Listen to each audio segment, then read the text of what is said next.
Alright guys, it's time to talk about the Oreo family of Air Jordans. We've got Oreo 4s, 5s, and 6s. And these 5s just came out yesterday on Black Friday.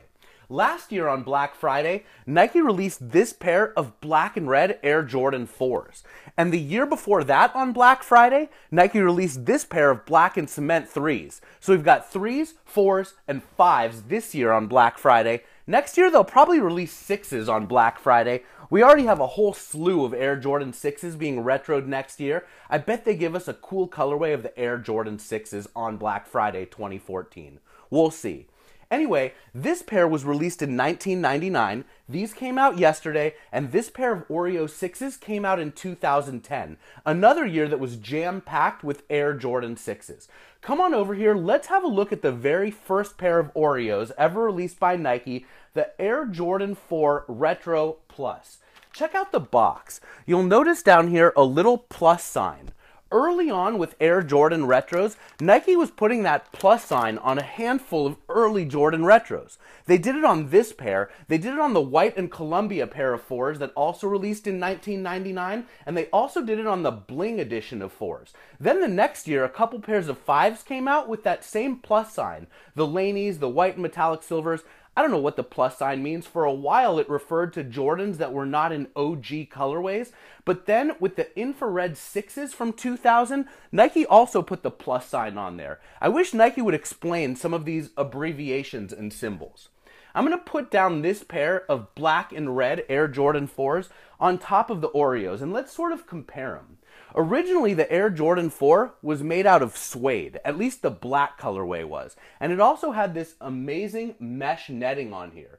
When you look at the Oreos, you'll notice that they're black leather and there is no mesh netting. And to be honest with you, when I first saw the Oreo 4s, I thought they were terrible. I thought they looked like shoes that maybe a waiter or waitress or busboy or somebody that had to wear black leather shoes to work would wear.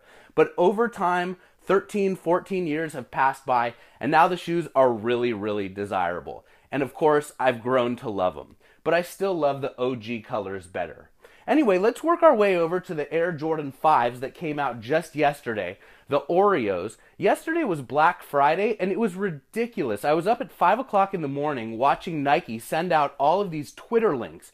Oreo 5s, Blue Crab Kevin Durant shoes, the 112 pack, the Megatron Transformer pack. It was like every second a new shoe was being released on Black Friday. And that will definitely continue because Black Friday is the busiest shopping day of the year. You gotta love this colorway. They're real nice, black and white, although the box says black and cool gray, just like the box on the 4s that we just looked at. But this pair really does look like Oreos. They're black and white. I really think that the Oreo nickname for the 4s that we just looked at earlier is a little bit off because the shoes are really black and gray.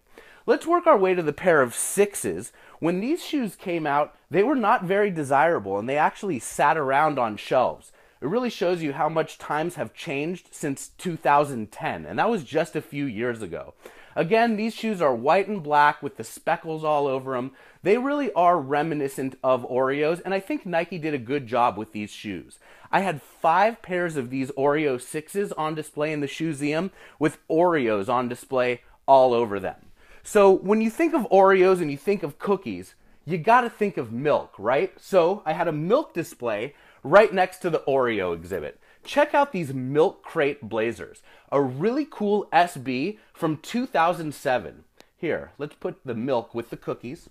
We'll grab another pair right over here and we'll talk about them. So this shoe was a collaboration with a Shanghai shop known as Fly. And the owner of the shop's name is Jeff. Come on over here and have a look at the details of this shoe. You'll see a picture of Jeff right here.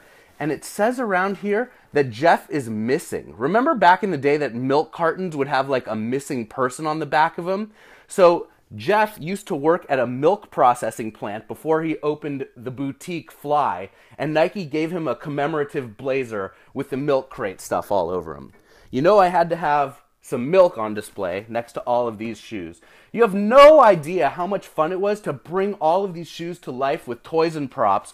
I gotta put this out here in front so it doesn't get buried so much behind all these Oreos and all of these amazing Oreo Air Jordans. So you got your milk, you got your cookies. I can't wait till next year. We'll see what Nike has for us on Black Friday. I hope you enjoyed checking out all of these amazing kicks.